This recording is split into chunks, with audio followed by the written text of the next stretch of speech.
Welcome to our channel, Behind My Story. Please like, share and subscribe. I promise to love you unconditionally each and every day that we're together. I will never get tired of waking up next to you. I will forever be loyal, and I will never stop thanking the universe for meeting someone like you. You complete me. My name is May, and that's me practicing my vows in front of the mirror. I was so excited for my wedding. I got prepared 2 hours early because I wanted to have time for other things that might go wrong last minute. And yes, that's classic me.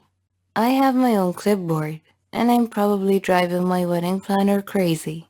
Anyway, this is my big day, so I took a deep breath and saw my best friend John as he entered the room. I smiled at him. "You look wonderful," he said.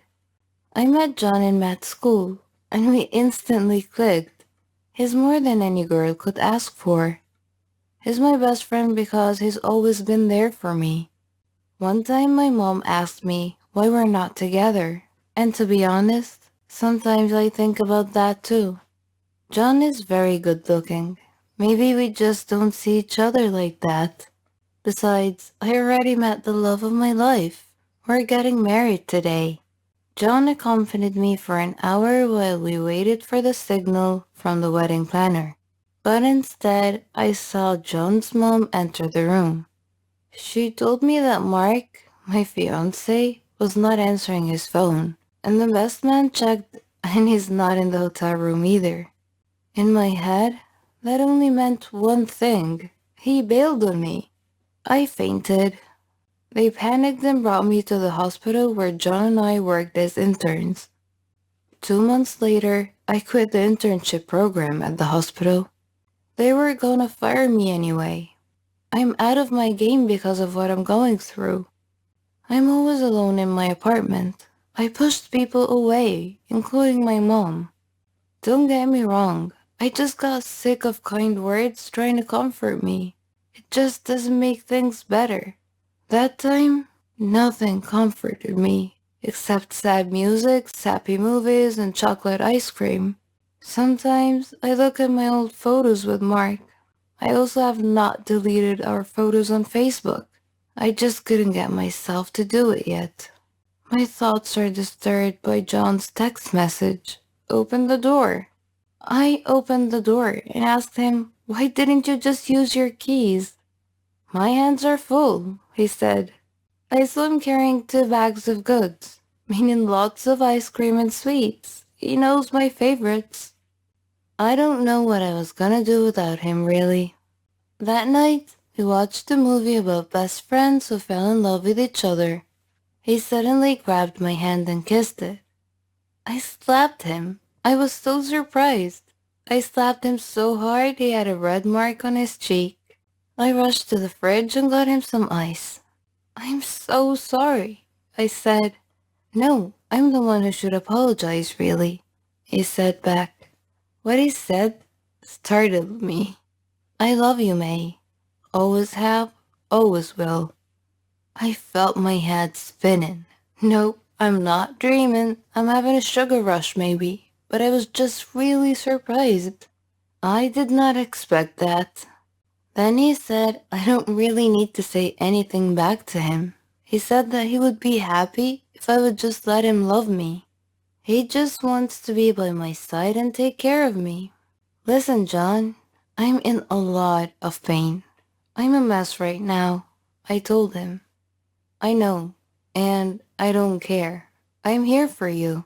I can't even hate you for not realizing I have had feelings for you since day one," he said. "Why didn't you say something? Why wait all these years?" I asked him. "I tried," he said.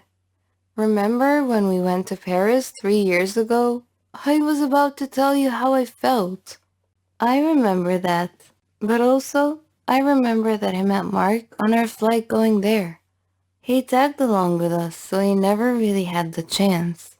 I remember that day. It must have been so horrible for John, because I instantly fell for Mark. I remember how he saved up for that trip so he could bring me to Paris.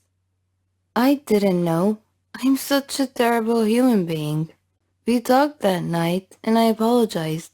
Not just for slapping him, but for the pain I must have caused as well.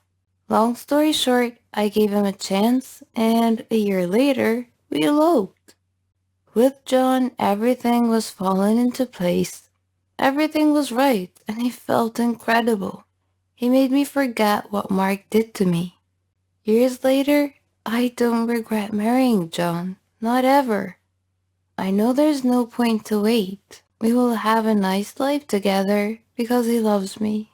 And when I started giving him a chance, I felt hard for him as well. We're finally happy. Our marriage was amazing. We traveled together for a whole year, enjoyed the things we did not do when we were just friends. We're happy now. Yeah, I already said that. John is also successful now. He's already a resident. And right now, I'm starting over as an intern in a different hospital. Cool, right? So our life is basically stable. Like nothing could ever go wrong. Like all we need to do is wake up each day and be happy. But life has its own way to balance things out. 6 months after we secretly got married, I got pregnant. We were both so ecstatic. We both wanted to have kids, but I had a hard time with work because I learned that my pregnancy is fragile. Still, I pushed myself hard to finish my internship. I am so behind, and I don't want to stop for another year. John was so upset about that. He said that he could just work for both of us. But that's not the point. I also wanted to have a career. Not at the expense of our own child, he yelled at me. It was the first time we felt like that, and it felt so bad. We eventually made up, and he promised that he would try to understand me more. But during the last month of my pregnancy, the hospital got too toxic because there was an ongoing storm and people were coming in with a lot of injuries and all. I pushed myself to my limit because people needed my help, but that day, I lost my baby. We got a power outage at the hospital, so I took the stairs but I felt dizzy and I fell down. I had a miscarriage. It was an accident, but I felt somehow responsible. I wanted the world to blame me. Maybe that's why I felt a little better that John actually did. John loves me, so of course he didn't say it to my face, but something changed. I was so devastated, and John was often not at home. He's either out with his friends or working late at the hospital. He's not saying it, but I know he hates me. We tried to make it work, but John accepted an offer abroad that would last the whole year. He did not even consult me. I understand that it's for his career, but that's not how a marriage is supposed to work. And so, he left me. I told him that I'm not sure I would still be here when he gets back. I lived my life without him. I still talked to him, but we were falling apart. Our baby's death broke me. I know it broke him as well. It broke us. It broke everything. A year later, he came back. We tried again. I accepted him because he said we should at least make it work. We were also best friends. We should at least consider that. We attended marriage counseling. We went to a couples retreat.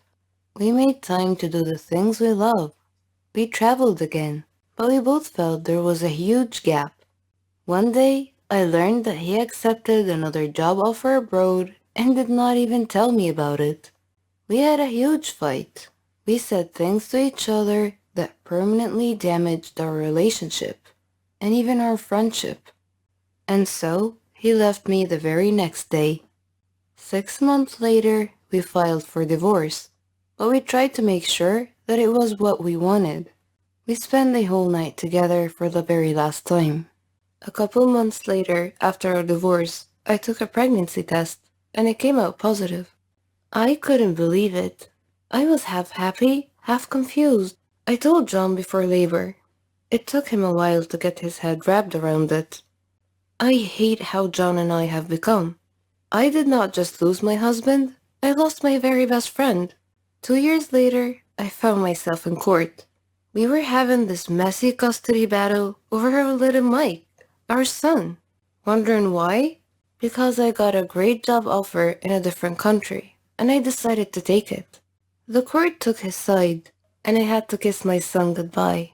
I felt my whole body shaking. I left the country, and I video called Mike every day for 2 years. Of course, I also talked to John, but we never really went back to being best friends. One day, I was trying to reach John, only to find his mom answering the phone. She told me that John was in an accident, and he did not make it. My heart fell to the ground, and the world stood still. I immediately took a plane back home.